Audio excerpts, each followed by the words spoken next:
Good morning if you've just joined us. Now let's talk about Tata Steel, because it's clear they need about £500 million of government support to get through the coronavirus pandemic. That's according to the Aberavon MP Stephen Kinnock. The company employs about 4,000 people in Port Talbot and around 2,800 elsewhere in Wales. Tata has said there's been a sudden drop in demand and they're working with both the Welsh and the UK governments to identify support.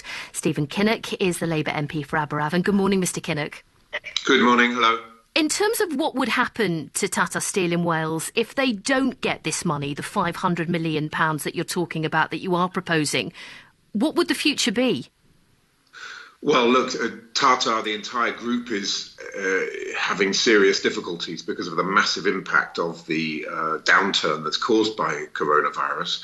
And they would have to find a way of keeping the steel part of their business going. And I'm sure they're committed to doing that. But what would be incredibly helpful for them is a loan. I mean, let's underline this. This ultimately doesn't cost the British taxpayer, because it's money that they would pay back once they can get to the other side of this deeply challenging situation that they're in. And the estimate is it would take them about 6 months to get back to business as usual, for demand to pick up again, and for them to begin to balance their books. So what's being asked for here is a temporary measure in order to get them through the worst of this crisis. It's a bridging loan. And many might say, you know, we are seeing a huge drop in demand for European steel. I mean, should they be getting a bailout?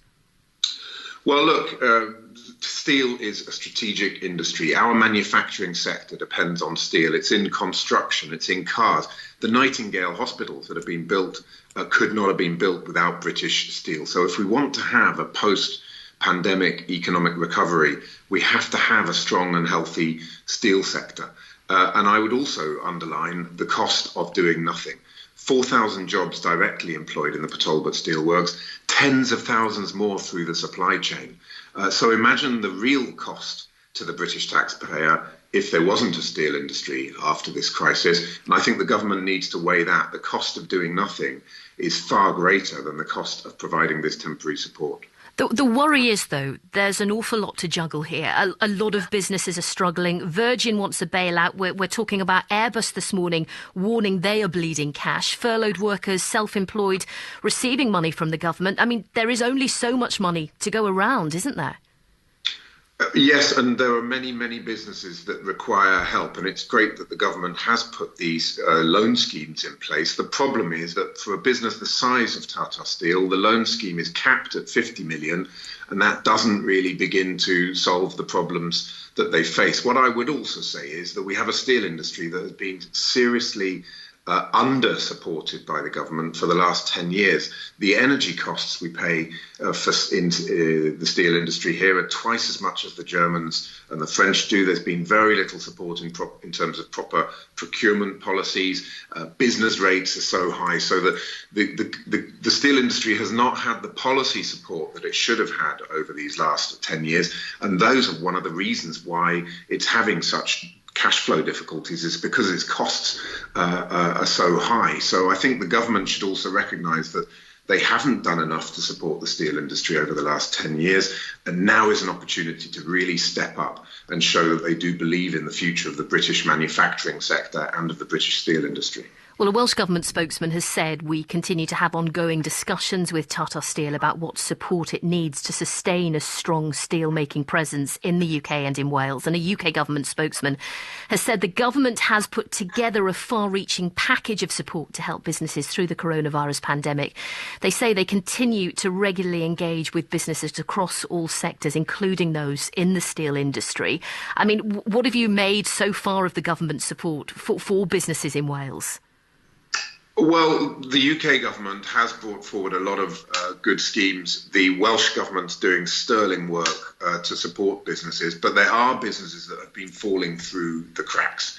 Some very, very small businesses that, for whatever reason, are not qualifying. There's been a lack, support to self-employed hasn't been as strong as it should have been. With Tata Steel, we're seeing a very large business that is falling foul of this issue of the £50 million cap on the large business loan scheme. What I think the government should do is connect that loan scheme to the turnover of the company rather than have an arbitrary cap. They should say, well, the larger the turnover of the company, the larger the loan available to you is. And I think that would get round this issue of the arbitrary cap, and it would make sure that we have a recovery where we really bounce back, rather than a recovery which actually could be completely undermined by the lack of a manufacturing sector. The last thing we want is to continue the problem of money and investment and wealth and resources and talent being sucked into London and the southeast and into financial services and banking and away from our precious manufacturing sector. If we want to rebalance the British economy, reset the British economy, and solve some of the problems we've had for many years preceding this coronavirus crisis, then this is the opportunity for the government to do that. And I really hope they will take that opportunity with both hands. Well, we wait to see what will happen. Lots of questions this morning about how and when lockdown measures may be relaxed. How are you finding the whole lockdown stay-at-home procedure? Well, it's a challenge for everybody, but it's also it's been great in some ways because I've really been able to dig into a lot of the casework that my constituents are bringing forward, and we are able to do quite a lot of that online and working on the telephone and using Zoom and all of those methods.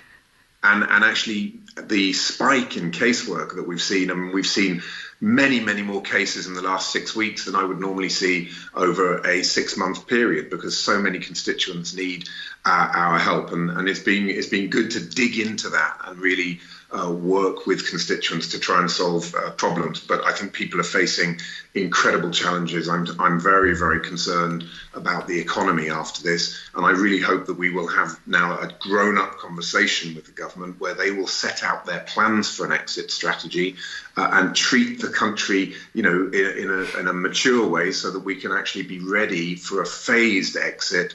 Because my big worry is that, we won't manage this transition properly, and that won't be the best way to help the economy to recover. You found yourself in a bit of hot water a few weeks ago when South Wales Police told you off for non-essential travel on your dad's birthday. I know they directly tweeted you about it. Have you learnt your lesson, Mr. Kinnock? Well, I have, because that was a situation where I just put out a tweet because I wanted to actually show that it was possible to go and deliver some essential supplies and have a chat with your 78-year-old dad on his birthday at well over 2 meters distance. So the purpose of the tweet was actually to just show that you can do this stuff whilst socially distancing. And unfortunately, that got interpreted in a different way by the South Wales Police. But we sorted the whole thing out. They accepted that I hadn't done anything wrong, and we moved on from there. So yeah, you've not tried it since. I've continued to help out there with essential supplies and food, and of course, because they're completely housebound, and we just try and stay in touch as well on the telephone and Zoom, and it's been good getting Dad to really get stuck into these new technologies as well. That's been has he grasped it all? It's been a learning curve for all of us. He's actually been really good. He's got the WhatsApp calls, and we did a family quiz on Zoom, which had a few teething problems at the start. It took us about half an hour to get it all set up with him, but we enjoyed the quiz. And who won the quiz? The winners of the quiz were actually my 2 daughters, which made them very happy, and Dad very happy as well. So that was good. I just very briefly have to ask you about Boris Johnson. We're all glad that he is back in work from today. He's going to face your new leader, Keir Starmer, in PM's questions on Wednesday. What do you want your new leader to push the Prime Minister on? I think Keir's got the tone of this absolutely right, where he's saying, look, we need to have an adult conversation as a country about how we come out of this. And I really hope that at PMQs, Boris Johnson will come forward and say, yeah, I agree with that, and we need to set out our plans so that people can start to make their plans. Small businesses all over the country, families with kids, what are we going to do about schools? We need to see that kind of leadership now from the Prime Minister, and I think Keir Starmer's set the example. He's supported the government where they need to be supported, but he's also called it out when things are not going as they should. And I'm pretty sure that Keir will continue to do that, looking forward, not backwards, but also, I think, being clear that when the dust has settled on this, there does need to be a full public inquiry to understand how some of these decisions were made, who was actually making them, and how we can learn from this to make sure that if this awful thing does come back at us, we're going to be far more prepared, that we will have the PPE that we need, we'll have the ventilators that we'll need, we'll have a plan in place that everybody can buy into. Stephen Kinnock, good to talk to you. Keep enjoying those family quizzes. Stephen Kinnock there, the Labour MP for Aberafon.